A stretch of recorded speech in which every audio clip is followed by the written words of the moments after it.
Hi friends, பாருங்கள், நேற்று எடுத்து வச்சோம்ல அந்த மீன், அதை நல்லா கழுவிக்கிறேன் தண்ணியில். இந்த மஞ்சப்பொடி உப்பு போட்டது தான். பாருங்கள், கழுவி வச்சுருக்கேன். அதே தான் இன்றைக்கி குழம்பு வைக்க போகிறேன். இது குழம்பு வைக்க போகிறேன், இது வறுக்க போகிறேன். எப்படி இருக்குது பாருங்கள் மீன். நேற்று நம்ம எப்படி வச்சோமோ அதே மாதிரியே இருக்கும்.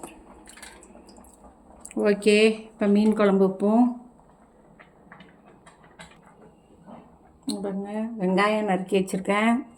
கருவேப்பிலை நிறையா போடுவோம். கருவேப்பிலை வச்சுருக்கேன். பூண்டு பல் ஒரு 5 வச்சுருக்கேன். பச்சை மிளகா 4 நறுக்கி வச்சுருக்கேன். தக்காளி வச்சுருக்கேன்.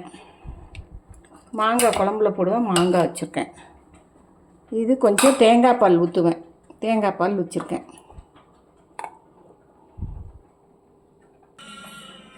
சாதம் வேகுது பாருங்கள் அடுப்பில். நாங்கள் வந்து எப்பொழுதும் சாதம் வடித்து தான் வைப்போம். எவ்வளோ குக்கர் இருக்குது எங்கள் வீட்டில்? 3 லிட்டர்லேருந்து 12 லிட்டர் வரைக்கும் வச்சுருக்கோம். ஆனால் குக்கரில் வடிக்க மாட்டோம், சாதம் வடிச்சிடுவோம். கஞ்சியும் யூஸ் பண்ணிப்போம். பாருங்கள், என்ன அடுப்பத்தை வச்சுருக்கேன். அடுப்பத்தை வைக்கிறேன். வச்சுருக்கோம். மண் சட்டியாக இருந்தால் ரொம்ப நல்லது. மண் சட்டியாக இருந்தால் ரொம்ப நல்லது. ஆனால் இது அலுமினிய சட்டி, குழம்பு சட்டி. இந்த மீன் குழம்பு சட்டின்னு கேட்டு வாங்கலாம், நல்லாயிருக்கும் அகலமாக. மீன் குழம்பு சட்டி. மண் சட்டி ரொம்ப கேஸ் ஆகுதுன்னு இதில் வச்சுருக்கோம்.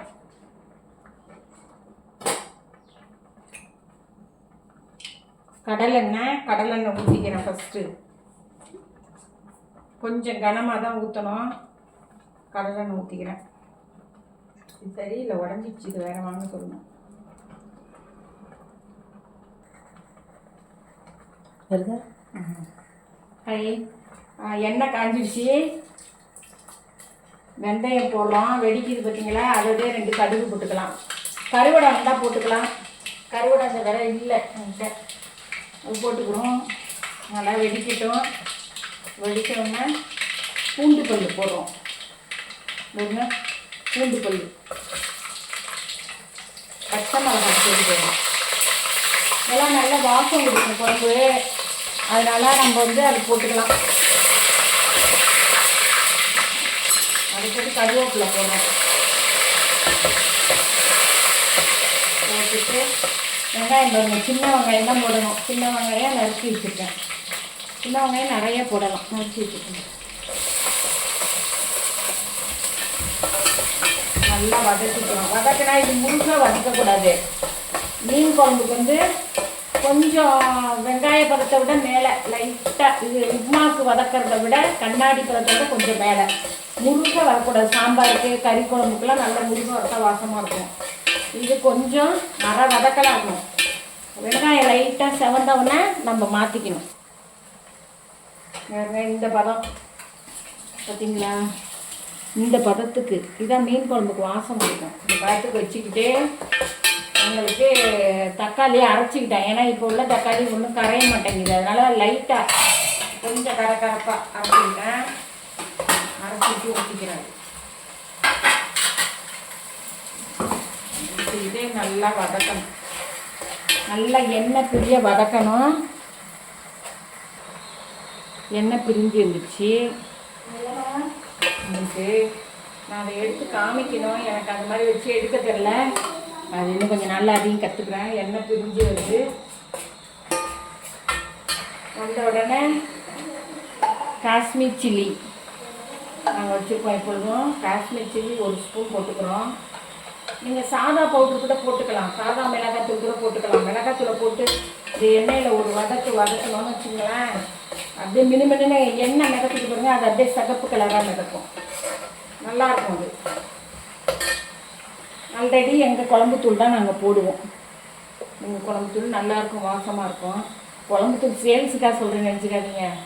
அந்த அளவுக்குலாம் செய்கிற அளவுலாம் சுறுசுறுப்பு கிடையாது. நான் குழம்புத்தூள் நல்லாயிருக்கும் எங்கள் வீட்டில். 1 ஸ்பூனு, 2 ஸ்பூனு, 3 ஸ்பூன். கும்பலாகவே போடுறேன். 3 ஸ்பூன் போட்டுப்பேன். மல்லி எல்லாம் சேர்த்துது. மல்லி, மிளகா, மிளகு, ஜீரகம், பெருஞ்சீரகம் கூட நான் கொஞ்சம் போட்டுப்பேன். கருவேப்பிலை போட்டுப்பேன்.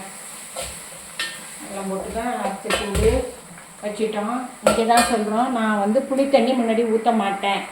இங்கே பாருங்கள், அரிசி கைனி தெரியுதா? அரிசி கைனி ரொம்ப மிளகாத்தூள்லாம் கரைஞ்சிடாமல் அரிசி கைனியை ஊற்றிக்கணும். முன்னாடி ஊற்றி நல்லா கரண்டி அலையே இந்த வந்து இந்த மாதிரிலாம் ஒட்டி இருக்கும். மிளகாத்தூள்லாம் நல்லா கரைச்சி விட்டுருங்க.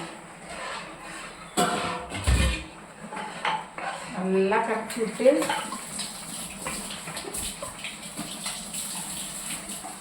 நல்லா கரைச்சிக்கலாம். கரைச்சி விட்டு மூடி போட்டு மூடி கொடுத்துட்டேன். சட்னாடு ஒரு தட்டு போட்டு மூடி வச்சுருவோம்.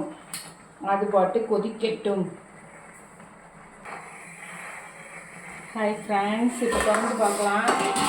நல்லா எண்ணெய் பிரிஞ்சு வந்துடுச்சு. தெரியும் நினைக்கிறேன். நல்லா எண்ணெய் பிரிஞ்சு வந்துடுச்சு.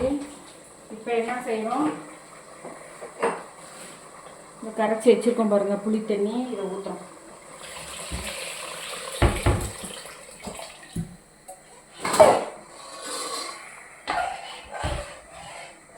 நிறைய சொன்னால் இந்த மிளகாய் எருப்பெல்லாம் இருக்காது, டேஸ்ட்டே வேறு மாதிரி இருக்கும். டேஸ்ட்டே நல்லாயிருக்கும்.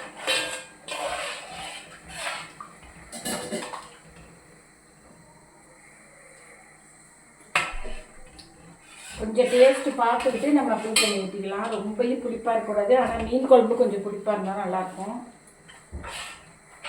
கொதிக்கணும். கரெக்டாக இருக்குது.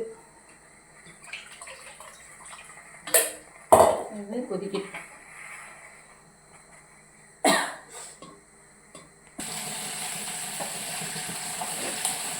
கொதிக்குது. இதில் இப்போ மாங்காய் போட்டுக்கிறேன். இந்த ஸ்டேஜில் இன்னும் கொதிக்கணும், நல்லா கொதிக்கணும்.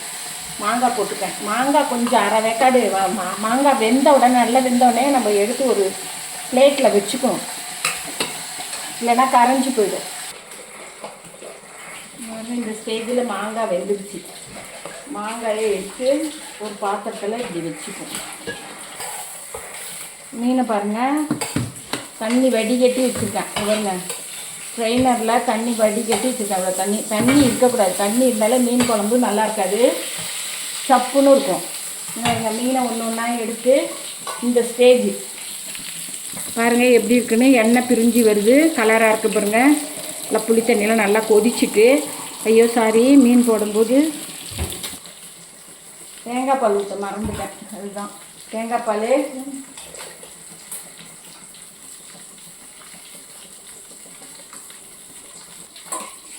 ஒன்றும் இல்லை, சத்தியா தேங்காய் பாலை வடிகட்டாமே வச்சுருக்கு. நான் அதை தேங்காய் பால்னு நினச்சிட்டேன், வேறு ஒன்றும் இல்லை.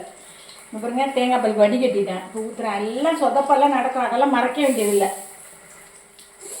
ஊற்றிட்டேன், தேங்காய் பால் ஊற்றிருக்கேன். இப்போ மீன் எடுத்து இப்போ சேர்க்கணும். ஒன்று ஒன்றா சேர்ப்போம்.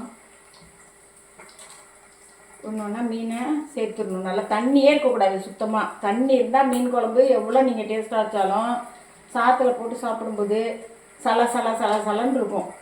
இப்போ மீனை நல்லா முழுகிற மாதிரி வச்சிடணும். வச்சு 5 நிமிஷம்தான், மண்டை இருக்கிறதுனால 5 நிமிஷம் வச்சிடுறோம். வீடியோவில் மல்லி கொஞ்சம் கொடு. மல்லி உள்ள பிளாஸ்டிக் போயிடுது பாருங்க. வெங்காயம், சின்ன வெங்காயம் நசுக்கி வச்சுருக்கேன். ஒரு 2 வெங்காயம் அது மேலே போட்டுருங்க. போட்டுட்டு கொஞ்சம் மல்லித்தலை தூவி இறக்கிட்டா அருமையான மீன் குழம்பு ரெடி. வாங்க, நல்ல வாழை வருது உங்கள்கிட்ட காமிக்க. பாருங்க, மீன் குழம்பு நல்லாயிருக்கு, ஆயிட்டு ரெடி. சாப்பிட வாங்க.